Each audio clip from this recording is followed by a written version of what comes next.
Hi, my name's Emma. I'm one of the co-directors and co-founders of York Gin, and this is a tasting session for Absolute Advantage, and we are delighted to show you our gins and some of the great ways to serve them.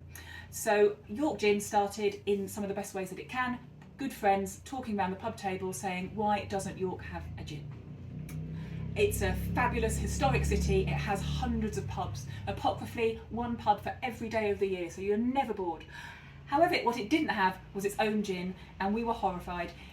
So we decided we definitely needed to make one historically accurate, a beautiful London Dry with ingredients that you would recognise from the last couple of centuries. So nothing surprising, but really beautifully balanced gin. So number one gin is our York Gin London Dry.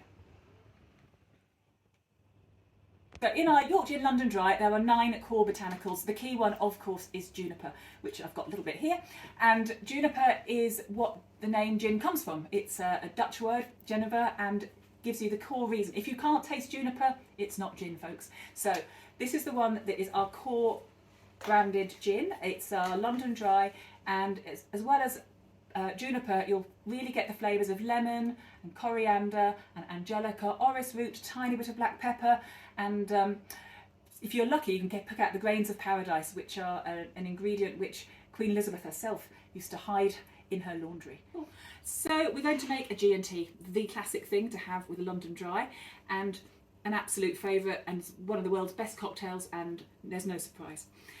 The key thing for us, for a perfect serve, is actually to make sure you use as large ice cubes as you can get hold of. I have some brilliantly big ones here.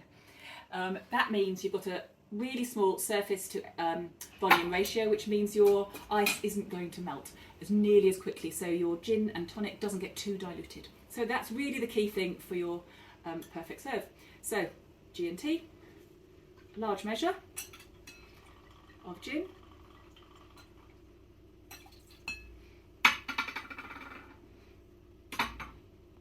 and tonic. Now, tonic, you can either measure it out, if you like, or you can just about do it by eye, which is absolutely fine. Ratios, either 1 to 1, 1 to 2, 1 to 3, as standard. You can make it much longer drink if you really want. I prefer a slightly lower ratio so I can really taste the gin. And garnishes, traditionally, a slice of lemon, and if you're lucky enough to have some juniper berries as well. So there you go, classic G&T. Cheers. So our Outlaw gin is a navy strength gin. This means this one is 57% ABV. So, ooh, what is that? 114 proof.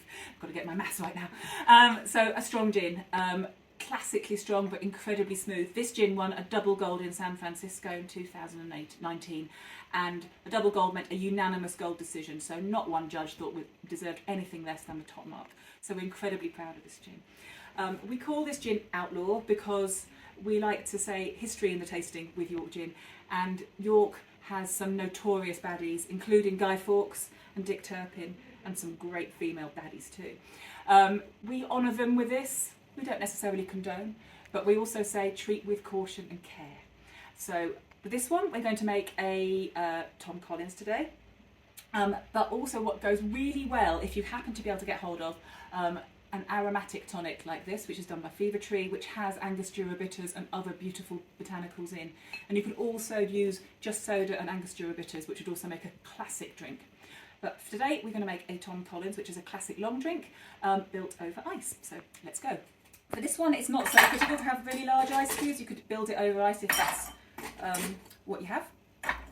Here, so nice glass.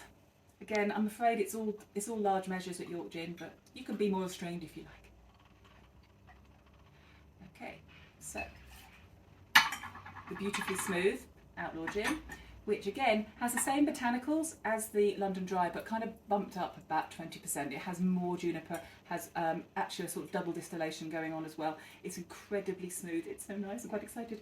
Okay, and we add into our Tom Collins a little bit of sugar syrup as well. This is available easily at most stores, but if you can't find it, you can actually make it yourself on the hob with just water and sugar, and you boil it up, let it cool, and then you've got sugar syrup. It's incredibly easy to make. Okay, and about the same amount of lemon in the Tom Collins there, and you top it up with soda. And this one is generally a little bit of a longer drink. Okay, and again, I'm just going to cheat because I have some lemon here and use that as our garnish as well. Give it a little stir. There you have it, an Outlaw in a Tom Collins.